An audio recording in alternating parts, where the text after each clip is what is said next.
exactly like their forebears from the Second World War, heck, going back to the Civil War, that this is the future leadership of the country. In the corporate world, political leaders, public sector leaders, this is who you want to hire, is my objective in all this. Somewhere along the line, this, again, you can call it an Oliver Stone narrative if you like, hijacked it is, man, combat just screws you up, period.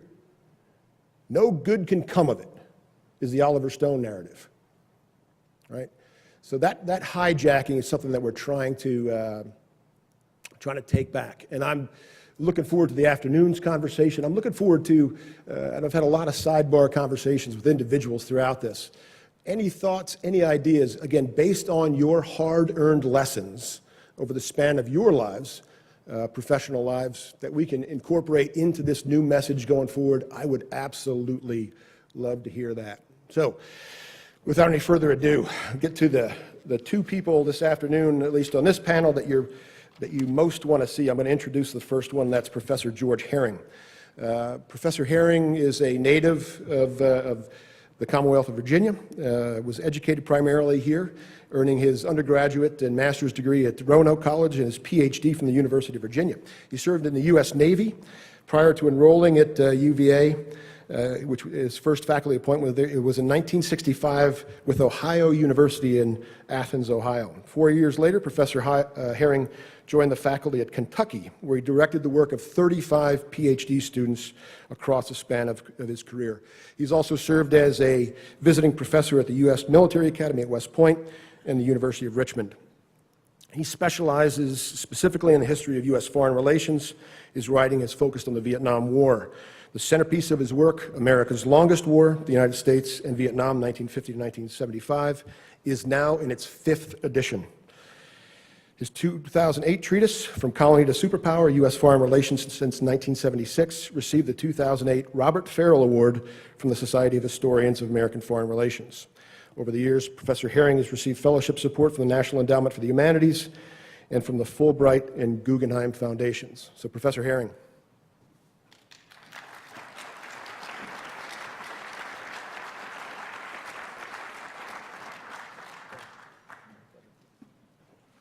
I think in the haste to get me up here and get my predecessor off, we didn't give him the round of applause yet.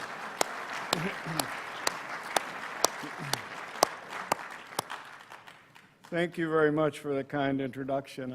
It's wonderful to be back in Virginia. Every time I step inside the state line, I step a little more lightly and feel a little stronger. It's a great honor. I'm honored and humbled to have the opportunity to talk with you this afternoon about a war that I have studied for 40 years, plus with people who served in that war with honor and distinction. My task is an easy one. I have been tasked to sort of give you an overview of the Tet Offensive and talk about what it was and how it came into being, how it ended, how it changed the war, and to do that in 20 minutes or less. Let me begin by taking the war back to late 1967. By this time, the United States had been at war in Vietnam for 3 years. Close to 500,000 troops in Vietnam. In 1967 alone, it suffered 9,000 plus killed in action, almost double the toll of 1966. Yet in the eyes of many observers and in the hearts of others, all that seemed to have been achieved was a stalemate. And as the cost in blood and treasure rose and victory remained elusive, public support began summer and fall of 1967 to drop sharply and opposition to the war heightened. So the obvious question is what to do. And on the military side, there were proposals to expand the war, to escalate by increasing the bombing significantly and by moving into Laos and Cambodia, perhaps even across the DMZ into North Vietnam. On the other hand, by this time, Robert McNamara is come to the point of urging an outright policy of disengagement. Lyndon Johnson, who always seems to seek the middle instead of going for strong proposals one way or the other, instead of any of these things, Johnson proposes an intensive public relations campaign with the object of persuading an increasingly skeptical public that the United States is, in fact, winning the war. This success campaign, as I think was pointed out this morning, achieved some success. By the end of 1967, support for the war and for the president's conduct of it rose measurably, and this is sort of the backstory for Tet. Then on January 31st, 1968, the North Vietnamese and Viet Cong launched an offensive unprecedented in its scope and very, very different in its focus. It occurred during Tet, the most festive of Vietnamese holidays, a time of family gatherings, of week-long celebrations, when everything sort of comes to a halt. The attacks were nationwide, extending from the DMZ to the Cam Ranh Peninsula. In all, the enemy struck 36 of 44 provincial capitals, 5 of 6 major cities, 64 district capitals, 50 hamlets. Now, for top U.S. policymakers, I think it goes without saying that the Tet Offensive was outright alarming. Keep in mind that it occurred just a week after the North Koreans seized the spy ship Pueblo and its crew, which suggested that the communists might be opening a second front, perhaps, in Korea. Intelligence reports suggested the possibilities of flare-ups in Berlin and the Middle East. Also important to keep in mind that Tet took place during a time of economic crisis, the worst, some people say the worst economic crisis since the Great Depression for the United States and its European allies, something that's not often mentioned but is very important in terms of U.S. decision-making. Now, the first question to ask is, why did North Vietnam, and Hanoi did make the decisions about that, there's no issue, why did North Vietnam take such risk with a bold, possibly disastrous gambit of this sort? Not an easy question to answer, obviously. There is no Freedom of Information Act in the Socialist Republic of Vietnam. At this time, very little archival material is available to scholars, Vietnamese or American. The best answer that can be gleaned from what is available is that Hanoi hoped, by doing something of this magnitude, to break the stalemate, change the balance of forces in its favor, and perhaps even end the war.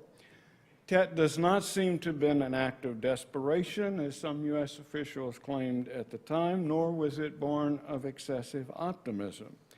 It's usually been attributed to President Ho Chi Minh, General Vo Nguyen Giap. Recent research makes clear that it was the brainchild of Communist Party First Secretary Le Duan, himself a Southerner, a firebrand, a hardliner, absolutely committed to total victory in the war. Ho and Giap, in fact, had opposed some of the elements of Tet. They preferred a more cautious, protracted war strategy. They were out of the country, maybe in exile, while the final planning for Tet took place. Now, what did Le Duan and his colleagues hope to achieve? First, by launching attacks against the cities and towns, they sought to rock the Saigon government to its foundations and ignite a general uprising, an outright rebellion among the people of South Vietnam that might perhaps knock South Vietnam out of the war. Like all of North Vietnam's major offensives, look at the dates, 1964, 1968, 1972. No coincidences here. All of them took place in American election years. Obviously, Hanoi also hoped to take advantage of Tet to shake the will of the United States, perhaps stir further divisions within the among Americans themselves, maybe drive a wedge between the United States and its ally, South Vietnam. The offensive started with a series of late 67 diversionary attacks, which have been mentioned in various forms this morning. A series of attacks scattered across the country, the hope of which was to lure U.S. forces away from the cities, where the cities would then be vulnerable to attack in February 1968. So Con Thien, Loc Ninh, Song Bay, Dak To, and of course Khe Sanh, a battle legendary for the Marine Corps. Tet works as planned, or as the North Vietnamese hoped, but only to a point. The United States was surprised by the attack. Although there was lots of evidence that something big was going to happen, nobody really picked up on the idea that this was going to be in the cities or exactly during Tet. But there were problems here. Some enemy units attacked before they were supposed to, jumped the gun, differences in the calendar or mistakes in the calendar. This gave the Americans and the South Vietnamese some warning at least, and made it possible for a much, much stronger U.S. South Vietnamese response. The other thing they underestimated was U.S. mobility, which enabled the United States Command to get troops from one area to the other much more quickly, and therefore turn the action around. Thus, across South Vietnam, the VC scored initial gains, only to be driven back by U.S. and ARVN forces at huge cost. There was no general uprising, as the Hanoi leadership had hoped. Rather, South Vietnamese rallied around the government. The ARVN did not collapse. Rather, it fought better than Americans might have expected or dared predict. The NLF bore the brunt of the Tet attacks, suffered enormous losses from which it would never entirely recover. And more after Tet, North Vietnamese regulars assumed the burden of the fighting. Yet, if in these terms Tet represented a military defeat for the enemy, it was still a costly victory for the United States and South Vietnam. ARVN forces withdrew from the countryside to defend the cities, meaning that the limited progress that had been made in pacification from 66-67 came to a halt. The massive destruction of the cities heaped new problems on a government that had not shown itself able to deal with routine in the past. And there were heavy losses on the Allied side as well. In the first 2 weeks of Tet, the United States lost 1,100 killed in action, South Vietnam 2,300. The fighting caused huge civilian deaths, created roughly 1 million new refugees, and staggering new problems that had to be dealt with. And so here, to try to get a short assessment, is in much of the war, there was a great deal of destruction and suffering, but no clear-cut winner or loser. Obviously, also, to the extent that Tet was planned to influence the United States, it succeeded. It set loose instant shockwaves across the nation. It did not turn the American people against the war. That had already happened. The shift was already underway in the summer-fall of '67. Indeed, the impact of Tet is much more pronounced because of Johnson's success campaign. All fall and into the winter, Americans had been told, we are winning, we are winning. The obvious question then at Tet was, if we were winning, how could an enemy on the verge of defeat mount an offensive of this scope and magnitude and severity? It put the lie to the official optimism. What the hell is going on, TV anchor Walter Cronkite is supposed to have exclaimed. I thought we were winning the war. And yet, even in the face of such disillusion, popular support remained steady through March of '68. Approval of Johnson's handling of it is what plummets, what goes straight down. No consensus among Americans on what needed to be done. The broad mood was just simple agreement that the United States was hopelessly bogged down in what began to seem like an unending war. There's no doubt, I think, that Tet left Washington, D.C., the nation's capital, in a state of trouble, confusion, and uncertainty. The president and some of his top advisors believed their own rhetoric about success. They were stunned by the magnitude and suddenness of the enemy attacks. Some saw Khe Sanh as Giap's play for a repetition of the epic Battle of Dien Bien Phu in 1954. An air of gloom hung over White House discussions, according to one participant. General Wheeler, the Joint Chiefs of Staff chairman, likened the mood to that after First Bull Run in 1861. One sign of the mood of desperation was talk, nothing but talk, of possibly using tactical nuclear weapons at Khe Sanh if the occasion demanded it.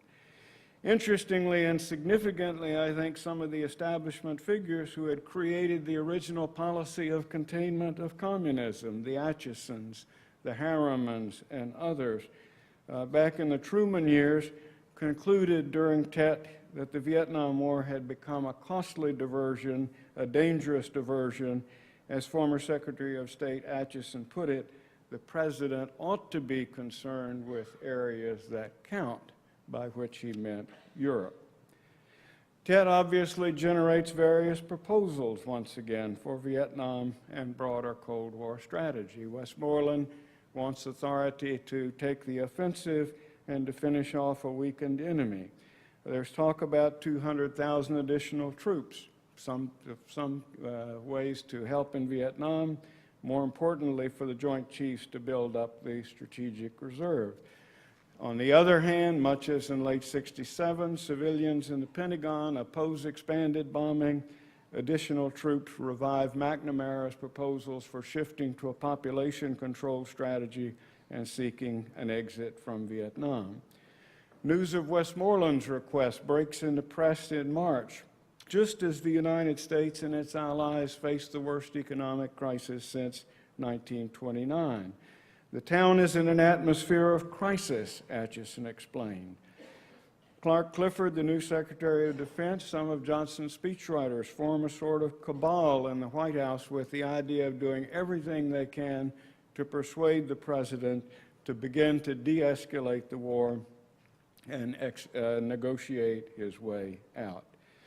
The Wise Men, a group of senior figures, many of them dating back to the Truman years in World War II, who advised Johnson periodically, met in late March and reached much the same conclusion. The United States could no longer do the job we set out to do in the time we have left, and we must take steps to disengage, their report concluded. The establishment bastards have bailed out, and exhausted and dispirited, Johnson exclaimed after he received the report. Then there's the political implications. Gene McCarthy's strong showing in New Hampshire. Robert Kennedy's entry into the political as an anti-war candidate. Worried party regulars plead with the president to do something exciting and dramatic to recapture the peace issue.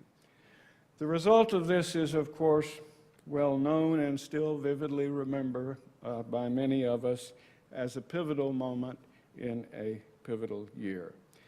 The dramatic March 31st, 1968 speech, LBJ announced that the bombing of North Vietnam would be limited to an area just north of the DMZ, would be stopped altogether if Hanoi showed restraint in infiltration.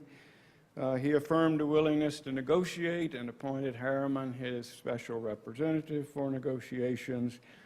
He had already rejected Westmoreland's troop request in a bombshell that stunned even his closest advisors. Those people who knew him even well didn't know when he went into the speech that he was going to do it. He announced dramatically that he would not run for re-election. So what changes after Tet and what doesn't? The best answer, I think, is that each side changed its methods while clinging to much the same goals. LBJ's speech is usually cited as a turning point in the war, and in some ways it was. No upper limit was placed on U.S. ground forces. He had the authority to resume the bombing if he wished, but the conditions under which the March decisions were made, the tone of Johnson's speech, made it unlikely that he would try under any circumstances to re-escalate the war. March 31st, 1968 just brought an end to the policy of gradual escalation that had begun back in the early 60s. To reduce U.S. casualties and quiet the home front, the administration also moved towards what would be called Vietnamization, policy of preparing Vietnamese to take over a much heavier burden of the fighting. LBJ agreed to negotiations with North Vietnam, but in doing so, he really didn't abandon or even modify his essential goal of maintaining an independent, non-communist South Vietnam. Indeed, apparent U.S. military success in Tet reinforced his conviction that the United States might be able to accomplish that goal. At the very least, he hoped to keep South Vietnam afloat until the end of his presidency. There's something to be said for an old theory that each president takes on Vietnam optimistically, gets frustrated with it, and eventually the only goal is to keep it afloat until he departs office and the next person comes in. Thus, in the wake of Tet, the United States sharply escalates the bombing in South Vietnam, and while modifying the search and destroy strategy under General Abrams, it also intensifies military operations against the enemy. LBJ's March 31st speech thus represents less a fundamental change in policy than a shift of tactics to adapt a policy that had come under fire. Hanoi also modifies its approach. The leadership was undoubtedly pleased with the impact of Tet in the United States, but there had been no insurrection in South Vietnam. The ARVN had not collapsed. The NLFF had been decimated, and the offensive had cost, at least for the short term, had cost Hanoi China's support. Even more than LBJ, Le Duan was suspicious of diplomacy. Even more than LBJ, he refused to compromise the essential goal of a unified Vietnam under Hanoi's control. Even more reluctantly than Johnson, he agreed to talks in Paris, but saw them as a way to add a diplomatic weapon to the North Vietnamese arsenal. Fighting while negotiating was the phrase they gave it. Through the summer of '68, he persists in seeking a military solution, with renewed attacks, mini Tets, the Americans call them, May and August, September. These produce once more for Hanoi no gains, huge cost. From necessity, it fell back on diplomacy as a means to gain international support and exploit growing divisions between South Vietnam and the United States. In time, it reverted to the protracted war strategy favored by Ho and Giap, scaling back attacks, keeping its main unit in sanctuaries, trying to exploit America's domestic vulnerability to secure a U.S. withdrawal. So how does the war change as a result of Tet then? In fact, quite dramatically, I think. Negotiations add a new dimension that must be taken into account when either side undertakes any initiative. In South Vietnam, the battered Viet Cong is no longer a major factor in the war politically or militarily. The brunt borne after this by North Vietnamese regulars. From this point until 1972, they are also, for the most part, are on the strategic defensive. After Tet, the U.S. home front becomes a key theater in the war. Taking any action, leaders on either side had to calculate the possible impact on American domestic politics. For this reason, Johnson and then even more Nixon shift towards what was called Vietnamization, turning over to South Vietnamese armed forces the burden of the fighting.